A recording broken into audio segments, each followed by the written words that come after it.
بسم الله الرحمن الرحيم، والصلاة والسلام على سيدنا محمد صلى الله عليه وسلم وعلى آله وصحبه أجمعين. ازيكم حبايبي؟ عاملين ايه؟ يا رب تكونوا بخير. إن شاء الله. النهاردة هنعمل الكنافة بالقشطة أو بالكريمة، على طريقة أفخم المحلات، والسر في لونها وطعمها المميز إن شاء الله. يعني هنعمل كنافة يعني بالقشطة من الآخر، يعني كنافة ولا كلمة، يعني إن شاء الله بإذن الله هتعجبكم جدا جدا جدا. يعني هتشوفوا سر التسوية والشربات والكريمة أو القشطة، هتشوفوا معمولة إزاي، معمولة يعني قشطة جميلة جدا جدا جدا. والتسوية زي ما انتوا شايفين اللون جميل جدا ومميز خالص. بنقطعها اهي، متماسكة جدا مع انها لسه طالعة من الفرن. شايفين القشطة فيها جميلة قوي ازاي، عاملة زي يعني اجمل من القشطة اللي هي الحقيقية. قشطة جميلة ناعمة، قوامها جميل، طعمها جميل، حتى لما غابت أو قعدت يوم واتنين القشطة ما زالت طرية وجميلة ومش جامدة ولا متماسكة قوي كده، لا جميلة جدا. وطعمها حكاية. يعني طعمها يعني قشطة متكلفة من الآخر يعني. واللون زي ما انتوا شايفين لون جميل جدا. والشربات معمول بطريقة ممتازة جدا. زي ما انتوا شايفين بتتقطع حلوة، وفي نفس الوقت مقرمشة. طعمها تحفة بجد، كل اللي دقها يعني شكروا فيها جدا. تعالوا نشوف ان شاء الله هنعملها ازاي. الأول هنبدأ بالشربات. احنا هنعمل نص كيلو كنافة. النص كيلو كنافة عليه كوباية ونص سكر وكوباية مية وسكر أبيض زي ما انتوا شايفين. في الحلويات المفروض ان يكون السكر يكون أبيض، ما يكونش السكر الغامق. يبقى حطينا الشربات كوباية ونص مية، كوباية ونص سكر عليها كوباية مية، وعصرة نص ليمونة. ساعة لما غليت نزلنا بعصرة نص ليمونة، يعني بتحط كوباية ونص سكر وكوباية مية، وساعة لما يغلي تقومي نازلة بعصير نص ليمونة. وتعدي بعدها بقى 7 دقايق، وساعة ما تغلي تقوم مطفي، تقعد 7 دقايق على النار وتطفي. وبعدين لما خلصنا من الشربات بقى هنسيبه يبرد. هنجيب الكنافة. دي نص كيلو كنافة كان في الفريزر. بتطلعيه بقى على اساس ايه، بيبقى ما بتطلعيه من الفريزر بيبقى سهل ان انت تقدري تكسريه، بيتكسر بسهوله جدا معاكي. وحطيت عليه كوبايه سمنه بلدي. يبقى ده نص كيلو كنافه متقطع، يعني طلعته من الفريزر على طول وقطعته. وقمت جايبه السمنه، يعني يا دوبك حطيتها على النار تفك. كوباية سمنة بلدي، حطيت عليها كوباية سمنة بلدي، يبقى نص كيلو كنافة حطينا عليه كوباية سمنة بلدي. وهنحاول بقى ان احنا يعني نغلف الكنافة كلها بالسمنة. حطينا عليها السمنة، ونحاول بقى ايه نخلي السمنة تغلف الكنافة كلها، ما نسيبش حتة ايه ناشفة، يبقى لازم كلها ايه شاربة من السمنة.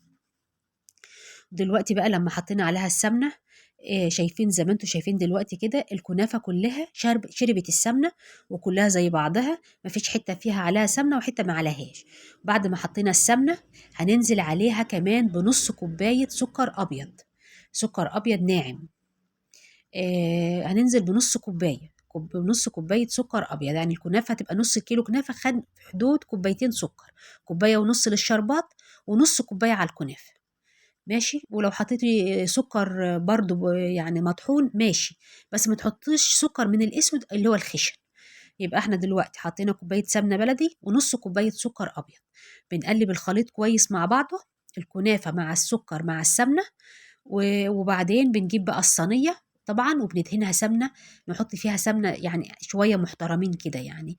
هتعملوا كنافة بقى أو الحلويات الشرقية عامة، هي عبارة عن سمنة وسكر، فلازم تدي لها حقها بقى. يبقى احنا حطينا عليها كوباية سمنة، ونزلنا هنا في الصينية في حدود ربع كوباية سمنة. يعني احنا حطينا كوباية سمنة على الكنافة، ونزلنا في الصينية في حدود ربع كوباية سمنة كمان. وهنحط كمان على الوش في حدود كمان ربع كوباية سمنة. على أساس يعني إيه تبقى يعني السمنة ما بتكون فيها السمنة كتير بتبقى مقرمشة وجميلة، على أساس إن الكريمة بتخليها تطرى. أما ما تكون واخدة سمنة كفايتها وتتحمر بقى في الفرن، بتتحمر كويس قوي وبتبقى مقرمشه. دلوقتي احنا خلصنا اول طبقه من الكنافه، هنروح بقى نعمل ايه؟ القشطه او الكريمه. هنحط كوبايتين ونص لبن، كوبايتين ونص، كوبايتين ونص لبن، دي اللي هي الكريمه او القشطه. القشطه اللي هم بيقولوا عليها القشطه الكدابه، بس هي متكلفه يعني احلى من القشطه الحقيقيه، يعني دي المفروض ان هي اسمها القشطه الكدابه. وهننزل بمعلقتين ونص نشا. يبقى احنا حطينا كوبايتين ونص لبن، عليهم معلقتين ونص نشا. ماشي. دي مقادير القشطه او الكريمه، ويا جماعه المقادير دي مظبوطه جدا، ما تزودوش او تقللوا عنها. ويبقى احنا حطينا وهننزل دلوقتي كمان بمعلقتين كريم شانتيه. يبقى كوبايتين ونص لبن، عليهم معلقتين ونص نشا، ومعلقتين كريم شانتيه. حطينا معلقتين كريم شانتيه. هننزل كمان بمعلقتين سكر، كمان معلقتين سكر. يبقى حطينا على الكوبايتين ونص لبن معلقتين ونص نشا، معلقتين كريم شانتيه، ومعلقتين سكر ابيض. هنقلب الخليط كويس قوي قوي مع بعضه لما النشا والكريم شانتيه يدوبوا كويس. ونبدأ بقى ايه نولع النار. ولو طول بقى واحنا نولع النار، ايدنا ما بتتحشي من الكريمه، نفضل نقلب نقلب نقلب فيها لحد لما ايه، لما تستوي وتغلي بقى كده وتطلع فقاعات كده، نعرف انها زي دلوقتي كده. تفضلي حاطه ايدك فيها، ما تحشيش ايدك منها ابدا، على اساس ان هي ما تكلكعش. زي ما انتم شايفين القوام مظبوط جدا خالص اهي، وناعمه جدا جدا. الكريم شانتيه على فكره بيخليها مغذيه، بيديلها طعم جميل جدا، وفي نفس الوقت بيخليها ناعمه ناعمه جدا. ولو غابت لو قعدت تلاقيها ناعمه وجميله. دلوقتي بقى هننزل باربع معالق قشطه، دي قشطه اللبن، دي قشطه اللبن. هننزل يعني كان ممكن تنزلي بمعلقتين زبده ومعلقتين قشطه، لا احنا نزلنا باربع معالق قشطه، دي قشطه اللبن. خدت قشطة اللبن حطيت، ولو في قشطة من التانية العادية التاني ماشي حطيها. في زبدة حطي كمان معلقتين زبدة، بس أنا حطيت إيه 4 معالق قشطة اكتفيت بيهم. يبقى احنا حطينا على الكوبايتين ونص لبن معلقتين ونص نشا، معلقتين كريم شانتيه، معلقتين سكر. ولما استووا أو غليت نزلنا ب4 معالق قشطة، نزلنا ب4 معالق قشطة. نقلب كويس بقى الخليط مع بعضه. زي ما انتم شايفين الخليط ناعم وجميل جدا، وهننزل بالخليط وهو سخن على طول، على اساس يتفرد معانا بسهوله. يبقى احنا حطينا ادي الكنافه، وهننزل بقى بالخليط بالكريمه، هننزل بها على طول على اساس ان هي ايه, تتفرد معانا كويس وتبقى يعني الشكل والمنظر جميل. احسن بقى لما انت ايه تستني لما بتبرد، طبعا بتمسك في بعضها وبتبقى مش ظريفه، لا دي تحطها وهي نازله من على النار على طول. تكوني مجهزه الصينيه وحاطه الكنافه ومظبطه الكنافه في الصينيه، وتاخدي الكريمه او القشطه تحطها على طول على الكنافه، على طول ما تقعديش، على اساس ان ما بتتفرد معاكي بسهوله وبتبقى كلها متساويه، ما فيش حته عاليه وحته واطيه. اما لما بتسيبيها لما بتبرد بتلاقي فيها حته عاليه وحته واطيه، لا دي كلها بتبقى سوا بعضها، وبتبقى متوزعه بالتساوي، وبتبقى جميله جدا. وتسيبيها بقى كل ما في الموضوع تسيبها 10 دقايق. لما بتبرد بتبقى ماسكه وكويسه، تبداي تحطي بقى الطبقه التانيه من الكنافه، ما تقلقيش لان هي ايه مسكت. طبعا احنا دلوقتي برضو في السقعه، في الصيف ممكن تسيبيها اكتر من 10 دقايق عما تمسك شويه. اما يعني احنا في الشتاء فمسكت على طول، بمجرد يعني 10 دقايق كده لقيتها مسكت. وطبعا ما تحاوليش تتخريها للطروف، يعني تسيبي مسافه حاجه بسيطه كده يكون افضل، يعني على اساس لما تيجي تقلبي الكنافه ما تبقاش ماسكه القشطه، ما تبقاش ماسكه في الصينيه، يعني تسيبي مسافه بسيطه كده بينها وبين الصينيه. وبعدين هننزل بالطبقه التانيه من الكنافه، هننزل بيها. طبعا القشطه مسكت ومتساويه وجميله. هنبدأ ننزل بالطبقة التانية من الكنافة. المقادير دي مظبوطة جدا، دي نص كيلو كنافة والشربات وكله مظبوط. دلوقتي احنا حطينا الكنافة اللي هي الجزء التاني من الكنافة أو نص الكنافة اللي كانت متبقية، حطيناها. وبعدين هنجيب دلوقتي طبعا الفرن والع قبلها ب10 دقايق، ويكون على أعلى درجة حرارة. ودلوقتي هنجيب كمان قيمة ربع كوباية سمنة، سمنة بلدي، احنا شغالين كله بسمنة بلدي. عايزة تحطي سمنة على زبدة ماشي، اما ما تحطيش سمنة وزيت، ما تحطي سمنة على زبدة او سمنة بلدي ماشي. دلوقتي بقى حطينا السمنة وزعناها على الوش على اساس برضو ان هي تحمر وتبقى مقرمشه وجميله. ما تكون السمنه يعني حلوه كده فيها بتخليها تقرمش وتبقى جميله.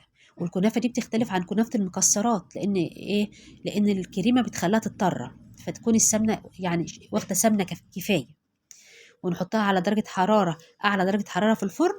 واهي بعد ما طلعت بسم الله ما شاء الله زي ما انتم شايفينها، شايفين اللون عامل ازاي؟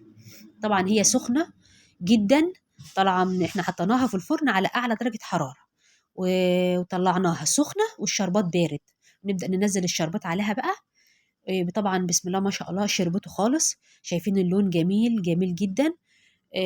طبعا بقى ما تنسوناش في اللايك والاشتراك في القناة وتفعيل زر الجرس، وتكتبوا لي ايه رأيكم في الوصفات اللي بنقدمها، وبتتابعوني من اي بلد. وبصراحة يعني انتوا تشرفوني، يعني بجد تعليقاتكم جميلة جدا بتعجبني. ربنا يخليكم يا رب ووفقكم دايما ان شاء الله.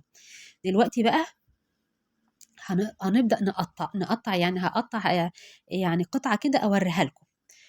من تحت مستوية واللون زي فوق بالظبط، بجد والله يعني تحفة جدا، جميلة جميلة جميلة. والكريمة بسم الله ما شاء الله ناعمة وطرية يعني وطعمها جميل قوي قوي قوي، يعني هي قشطة متكلفة. ده اهي بعد ما قطعناها، شوفوا زي شايفين يعني الحوافي او الجوانب، اللون جميل جدا زي فوق بالظبط وتحت زي فوق. والكريمة شايفين بيضة وحلوة ازاي؟ الكريمة بيضة وحلوة جميلة اهي. والطعم بقى ما اقولكوش عليه. الكنافة زي ما انتوا شايفين جميلة جدا، الكريمة مظبوطة، الكنافة لونها جميل ذهبي من فوق ومن تحت، ومقرمشة، والكريمة طرية خالص وجميلة جدا. بجد والله يعني جربوها، والمقادير اللي انا قايلة عليها بالظبط هتطلع معاكم جميلة جدا وهتطلع ناجحة من اول مرة. ومع ألف ألف ألف سلامة وبألف هنا وشفا.